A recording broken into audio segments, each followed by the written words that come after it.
Hello दोस्तों, मैं दर्शन आचार्य एग्रीविजन के इस प्लेटफॉर्म में आप सभी का फिर से स्वागत करता हूं। हमने अपने प्रीवियस लेक्चर में फ़िश पे चर्चा की थी। हमने बात की थी फ़िश में हम शिफ्ट हो गए थे एनिमल डिजीज़ पे। हमने हमारे लेक्चर्स कंप्लीट करके और देन हम फ़िश पे शिफ्ट हो गए थे। फ़िश में हमने फ़िश डिजीज़ के बारे में बात की थी, सबसे इम्पॉर्टेंट टॉपिक फ़िश के केस में। और वहाँ पे हमने ये देखा था कि फ़िश के पीछे कौन सा कॉजल ऑर्गेनिज्म इन्वॉल्व है, क्या वो बैक्टीरिया, क्या वो फंगस है, क्या वो वायरस है, क्या वो पैरासाइट्स है, क्या वो प्रोटोजोआ है। हमने एक फ्लोचार्ट के थ्रू या फ्लोचार्ट्स के माध्यम से हमने ये चीज़ें समझी थी। अगर मैं आपके लिए बात करूँ, देखो फिशरीज़ की बात करते हैं, जो आपका सब्जेक्ट है एलाइड सब्जेक्ट में हम फिश के बारे में पढ़ते हैं, तो वो आप सेपरेट कर दो, हर एक टॉपिक को सेपरेट कर दो।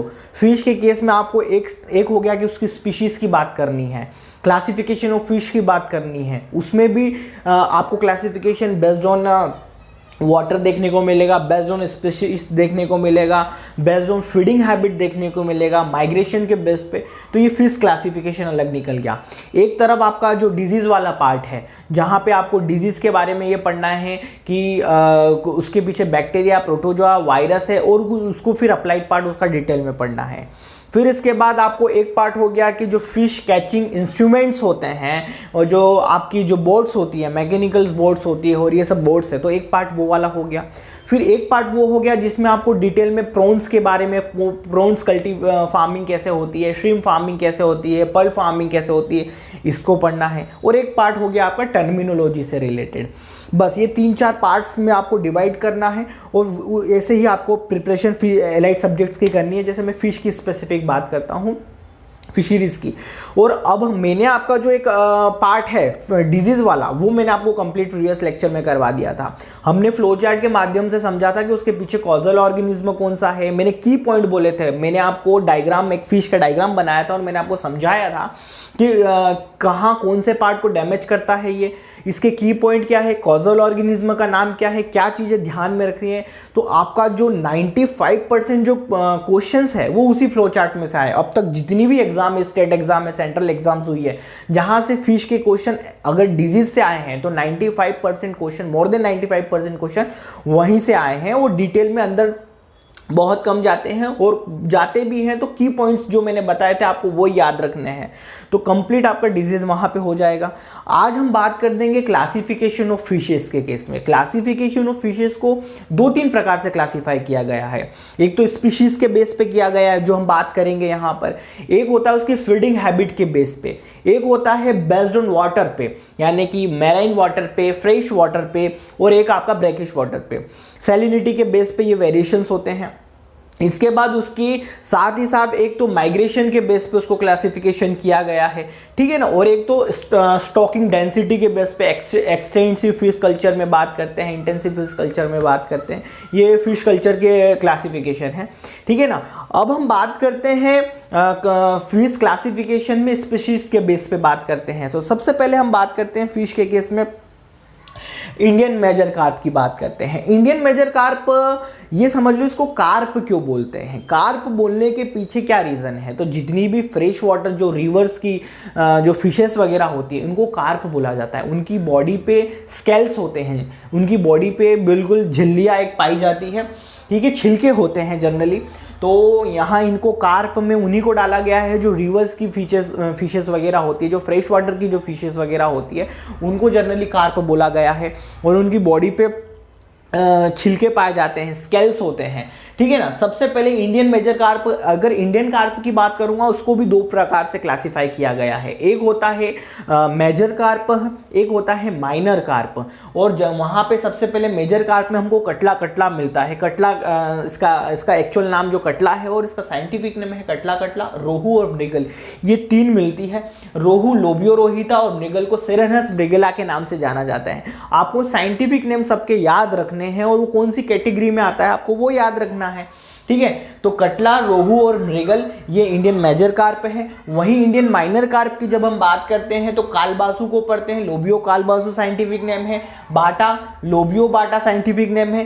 व्हाइट कार्प जिसको सेरेनस सिरोसा के नाम से जाना जाता है, और एक है सराना जिसको पिन्नटस सराना के नाम से जाना जाता है। देखो नाम में ही आपको मिल जाएगा, सराना के पीछे सराना आएगा, लोबियो बाटा पे बाटा आ जाएगा, कालबासु में लोबियो कालबासु।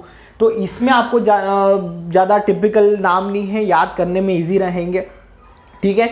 और ये आप समझ लो इंडियन कार्प, मेजर कार्प, ये मतलब इंडिया में भारी मात्रा में होती है, इनकी अच्छी कमर्शियल लेवल पे और काफ़ी बड़ी मात्रा में इनका प्रोडक्शन होता है। तो ये इंडियन की मेजर कार्प इसको कैटेगरी में इसको डाला गया है। और एक्जोटिक कार्प की बात करेंगे तो ये बाहर से लाई गई है और हमारे इंडिया में अब इनको एक फेवरेबल एनवायरनमेंट में मिल गया है और अब उसको अच्छी भारी मात्रा में ग्रो किया जाता है। तो एक्जोटिक कार्प की बात करते हैं जो दूसरे देशों से लाई गई है। एक्जोटिक और चाइनीज कार्प के नाम से जाना जाता है। ये भी, इनको कार्प क्यों बोला मैंने आपको भी यही क्लियर किया, कार्प इसलिए क्योंकि रिवर की फिशेज हैं, ये फ्रेश वाटर की फिशेज हैं, इनको कंपोजिट एक्वाकल्चर में दोनों को कर सकते हैं, ठीक है ना। अब हम बात करते हैं ग्रास कार्प की। ग्रास कार्प में देखो इसका साइंटिफिक नेम है स्टेनोफेरेमोडोन इडेला। देखो साइंटिफिक नेम पूरे याद नहीं रखने हैं हमको, क्योंकि एग्रीकल्चर में बहुत कुछ चीज़ें याद रखने की है, हम हर चीज़ याद नहीं रख सकते, रटने वाली चीज़ें हैं ये। तो कुछ चीज़ें आपको ट्रिक से बेस याद रखनी है। तो मैं आपको यहाँ पे कुछ चीज़ों की ट्रिक बनाऊंगा, जैसे कि जो मैंने याद रखी थी। मैंने कोई भी नाम यहाँ पे पूरे कभी याद नहीं रखे हैं, मैं इसकी कुछ ट्रिक्स से याद रखता हूँ और वो मैं कभी टेस्ट में या कहीं पे भी क्वेश्चंस आता है एग्जाम में, मैं इजीली कर लेता हूँ। तो देखो ग्रास कार्प की बात करते हैं तो मैंने नॉर्मली इतना याद रखा, जैसे कि एक बार मैं साउथ गया था, चेन्नई, वहाँ पे मुझे स्ट्रीट फूड में इडली वगैरह खाने के लिए मिली थी। इडली हमने खाई थी। तो वहाँ पे क्या हुआ था, इडली उन्होंने जो केले के पत्ते होते हैं ना, उसकी कटिंग्स, केले के पत्तों की ऐसी कटिंग्स थी और उस पर उन्होंने इडली और चटनी वगैरह दी थी। तो मैंने देखा कि भैया इन्होंने तो बिल्कुल क्या मतलब कि प्लांट का जो लीफ है, बनाना लीव्स का क्या यूज़ किया है, इडली दी आपने मेरे को केले के पत्ते पे। तो वहाँ पे मैं इसको ये कनेक्ट कर पा रहा हूँ कि भैया ये तो एक तरीके से ग्रास वाला साउंड आ रहा है, ठीक है ना। एक वेजिटेटिव पार्ट्स की बात हो रही है, इडली कहाँ पे, वेजिटेटिव पार्ट्स पे। तो ग्रास कार्प याद रखना। तो ग्रास कार्प में इडेला आपको देखने को मिलेगा। अब क्या होता है, इसका नाम ग्रास कार्प क्यों रखा गया है, क्योंकि जब ये जो ये फिश है, जब ये 300-500 ग्राम तक की हो जाती है इस तो ये बहुत एक्टिवली और बहुत खतरनाक तरीके से बहुत ही फास्टली ग्रास फीडिंग करती है। बहुत, ये आप ये समझ लो इसकी बॉडी वेट का दुगना या तिगना भी ये ग्रास फीड कर जाती है, इसलिए इसका नाम ग्रास कार्प है। इसके बाद अपन बात करेंगे सिल्वर कार्प की। तो इसका नाम है हाइपोथैलमिन्थस मोलिट्रिक्स, ठीक है ना। अब इसमें कैसे याद रखोगे, मोलिट्रिक्स के केस में तो मेरी एक दोस्त है मोली, और उसका जो फेवरेट आभूषण है या कह सकता हूँ मैं ज्वेलरी के केस में, तो उसको गोल्ड नहीं पसंद है, उसको सिल्वर पसंद है, उसको चांदी पसंद है। तो मोली को चांदी पसंद है, ऐसे याद रखना। इसके बाद अपन बात करेंगे कि भैया कॉमन कार्प की बात करेंगे तो साइप्रिनस स्कॉर्पियो इसका साइंटिफिक नेम है। साइप्रिनस स्कॉर्पियो, जैसे कि अगर मैं बात करूंगा तो इसको कैसे मैंने याद रखा था, इसको मैंने ऐसे याद रखा था कि जनरली आजकल थार और काफ़ी बड़ी बड़ी गाड़ियाँ आ गई हैं, ठीक है, लग्जरियस गाड़ियाँ वगैरह आ गई हैं मार्केट में। तो अब क्या होता है, जो स्कॉर्पियो वगैरह है वो बहुत कॉमन हो गई है, ठीक है ना। तो स्कॉर्पियो कॉमन हो गई है। तो इस तरीके से मैंने इसको कॉमन कार्प को याद रखा था। तिलापिया की बात करेंगे तो तिलापिया में भी 2-3 प्रकार की तिलापिया देखने, एक तो नील तिलापिया, जिला तिलापिया, जाइंट तिलापिया, अलग अलग आपको देखने को मिलेगी। तिलापिया में नॉर्मली आपको मोस्टली जो तिलापिया स्पीशीज है वो नीलोटिकस देखने को मिलेगी। तो इसको कैसे याद रखा था, जब नीलोटिकस की बात करी तो आसमान से मैंने रिलेटेड याद रखा था इसको। तो जो आसमान है वो नीला हो गया था, तो जो छोटे छोटे बच्चे हैं वो आसमान की तरफ देख के तालियां बजाती हैं। तो तिलापिया से याद रखना नीलोटिकस। ये साइंटिफिक नेम नाबार्ड्स में पूछा गया साइंटिफिक नेम है ये तिलापिया के केस में। केट एग्जाम 2021 में भी इसका नाम पूछा गया था और यहाँ से बहुत क्वेश्चंस आए हैं, डायरेक्ट साइंटिफिक नेम उन्होंने पूछे हैं। इसके बाद बात करते हैं डॉक्टर फिश की। डॉक्टर फिश की बात करते हैं तो टिंका इसका साइंटिफिक नेम है। ये ज़्यादा टफ नहीं है, बहुत इजी है। टिंका मेरा एक फ्रेंड है जो पंजाब में रहता है जिसका नाम है टिंका, और उसका हमेशा से सपना रहा है डॉक्टर बनने का, ठीक है ना। कहाँ डॉक्टर बनना है, तो उसको बाहर जाकर डॉक्टर बनना है, ठीक है ना। एक्जोटिक रशिया जाकर उसको डॉक्टर बनना था, ये सब उसके सपने थे, उसके ड्रीम थे। तो ये याद रखना। और एक्जोटिक फिश में ये सब चीज़ें आती है, ठीक है ना। तिलापिया ये अफ्रीकन ब्रीड है, अफ्रीका, साउथ अफ्रीका से ओरिजिनेटेड ये ब्रीड है तिलापिया। इसके बाद अपन बात करते हैं आगे कैटफिश की बात करते हैं। कैटफिश की कैटेगरी में आपको जनरली मास्टर्स और वगैरह देखने को मिलेगा। क्वेश्चन पूछा गया था, ये आई थिंक AAO 2019 का एक क्वेश्चन है कि कैटफिश वगैरह का साइंटिफिक नहीं है, तो मास्टर्स और वहाँ पे था, इसमें से ये कौन सी कैटफिश है, तो कैटफिश मास्टर्स और कैटफिश है, ठीक है ना। अब यहाँ अपन बात करते हैं कैटफिश की कैटेगरी में, सबसे पहले आपको मगुर देखने को मिलेगी। देखो मगुर की बात करेंगे ना, तो इसका साइंटिफिक नेम है क्लेरियस बट्राकस, याद रखना। तो देखो मगुर जो है इसके लिए बहुत एक समझ लो बहुत न्यूज़ में रही थी ये 2-3 साल पहले, क्योंकि ये एक ऐसी फिशेस है दोस्तों, इसको बैन कर दिया है इंडिया में जनरली। क्यों बैन कर दिया इसकी फार्मिंग को, कि ये तो आपने पढ़ा होगा मगुर एक ओमनीवोरस है, लेकिन थाई मगुर करके थाईलैंड से ओरिजिनेटेड एक मगुर है, वो कार्निवोरस है। ओमनीवोरस का मतलब ये होता है कि वो वेजिटेटिव पार्ट भी खाती है, यानी कि वो फाइटोप्लैंक्टन हर्बीवोरस की कैटेगरी में भी आती है और वो जूप्लैंक्टन कैटेगरी में भी आती है, जो मांस वगैरह भी खाती है, जो इंसेक्ट्स वगैरह भी खाती है, वो ओमनीवोरस की कैटेगरी में आते हैं। और ये थोड़ी सी हाई कार्निवोरस है ये, यानी कि ये समझ लो कि ये मांस और मीट दूसरी मछलियों को भी खा जाती थी, ठीक है ना। तो ये मगुर को इसलिए बैन कर दिया गया कि जब इसको फिश फार्मिंग में कहाँ जहाँ पाला जाता था, वहाँ अगर आपकी 50 प्रकार की 50, जैसे पॉलीकल्चर किया गया, पॉलीकल्चर में आप 50 प्रकार की स्पीशीज अगर आपको देखने को मिलेगी, तो वहाँ पे आपको ये अगर मगुर की एक भी डाल दोगे ना आप वहाँ पे मछली, तो बाकी जो आपकी जितनी भी है वो डिस्ट्रॉय खत्म हो जाएगी। उसको ये मगुर जो होगी वो लास्ट स्पीशीज वहाँ बचेगी, वो सब खत्म हो जाएगी। इतनी ज़्यादा खतरनाक है, इसलिए इसको बैन कर दिया गया था। फिर इसमें क्या है, स्पेशली जो बीमारियां हैं, इसमें बहुत ज़्यादा मेटल पाया जाता है। तो फिर जहाँ पे अगर आप मगुर का जो कंजप्शन करते हैं, जो सेवन करते हैं, जो खाते हैं इसको, तो उनके बॉडी में कैंसर जैसी बीमारियां और काफ़ी अलग अलग जेनेटिक्स बीमारियां भी उनको देखने को मिली थी, उनके जीन में वेरिएशंस देखने को मिला था, और साथ ही साथ आपको कैंसर जैसी बीमारियां उन्हें देखने को मिली थी, इसलिए इसको बैन कर दिया। लेकिन इसकी मार्केट वैल्यू है ना वो बहुत अच्छी है। तो आज भी इलीगली ये चीज़ें हो रही है, जैसे उत्तर प्रदेश के जो नोएडा वाला एरिया है वहाँ पे, और आप ये समझ लो महाराष्ट्र में 2020 में समथिंग या कुछ समय पहले की बात है, वहाँ पे 32 टन जो मगुर है वो डिस्ट्रॉय कर दी थी गवर्नमेंट ने। और अभी 2 महीने पहले का एक न्यूज़ है, आंध्र प्रदेश से उत्तर प्रदेश मगुर वगैरह जो है वो ट्रांसपोर्ट की जा रही थी ट्रक वगैरह में, तो रास्ते में ही पुलिस प्रशासन ने पकड़ के और जितनी 3 टन लगभग मगुर जो मछलियां हैं उसको मिट्टी में दबा दिया था, जिंदा मछलियों को। तो लगभग 5 से 6 लाख रुपए तक का जो एक नुकसान है वो हुआ था। मतलब तो ये इतनी ज़्यादा खतरनाक है मगुर फिश, तो इसको रियर वगैरह नहीं करते हैं। और उत्तराखंड में भी कई फार्मर्स वगैरह को अरेस्ट किया गया था जो मगुर की फार्मिंग इलीगली तरीके से कर रहे थे। तो मगुर फिश वगैरह की फार्मिंग नहीं होती है, मगुर में भी अलग अलग आती है। तो यहाँ पे आपको थाई मगुर जो है स्पेशली वो बैन की गई थी, और मगुर एक्चुअल में बैन ही है, ओवरऑल मगुर बैन है। इसके बाद अपन बात करते हैं संघाई की। तो संघाई देखो, अगर मैंने बोला मगुर, तो मगुर बहुत ज़्यादा खतरनाक है, ये समझ लो इतनी ज़्यादा खतरनाक कार्निवोरस है। तो आप ये समझ लो जो बाटा के जूते हैं बहुत स्ट्रॉन्ग होते हैं, और वो बाटा के जूते भी अगर आप डाल दोगे ना, और मगुर जहाँ रियर कर रखा तो बाटा के जूते भी वो खा लेगी, इतनी ज़्यादा इसका जबड़ा स्ट्रॉन्ग होता है। तो ये बट्राकस इसे याद रखा था। मतलब ये मेरी ट्रिक है, सबकी अपनी ऑन ट्रिक आप खुद भी बना सकते हो अगर आपको मेरी ट्रिक से याद रहता है तो। क्योंकि मैंने कोई भी नाम पूरे तरीके से याद नहीं रखे थे, मैं भी इन चीज़ों को बिल्कुल कि एग्ज़ाम के पॉइंट ऑफ व्यू से मेरा क्वेश्चंस राइट होना चाहिए, मुझे एग्जाम में मैं क्वेश्चन डील कर पाऊँ, मेरा इतना ही पर्पस था। तो वहाँ पे इस तरीके से आप याद रख सकते हो।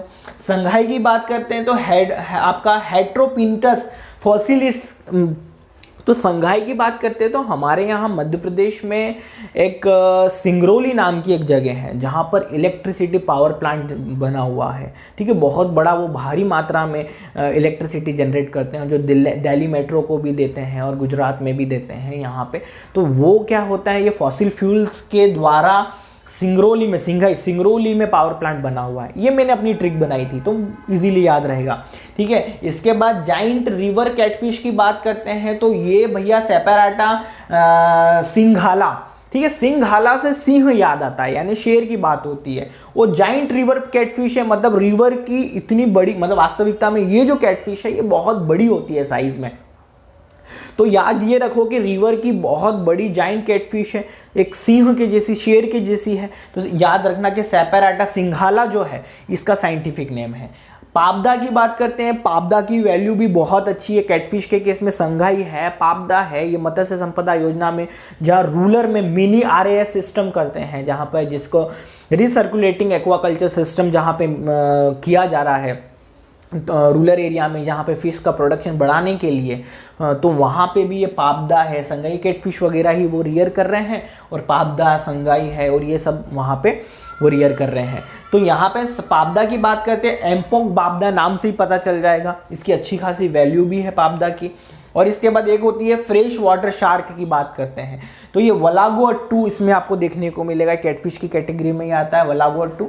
और ये मगुर जो है ये बिहार की स्टेट फिश भी है।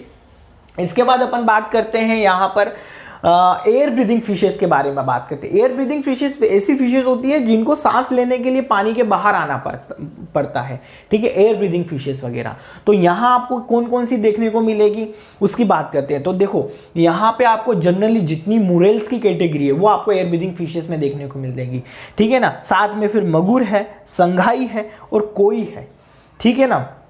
तो इसके लिए ये पूरी कैटेगरी तो आपको याद रखना है कि स्नैक हेड, जितनी भी मुरेल है वो स्नैक हेड फिश में आती है। वहाँ आपको स्ट्रिप मुरेल मिलेगी, जिसको मतलब आप समझ लो पूरा आपका मुरेल कॉम्प्लेक्स यहाँ पे आपको देखने को मिलेगा। कहाँ पर? एयर ब्रीदिंग फिशेस में।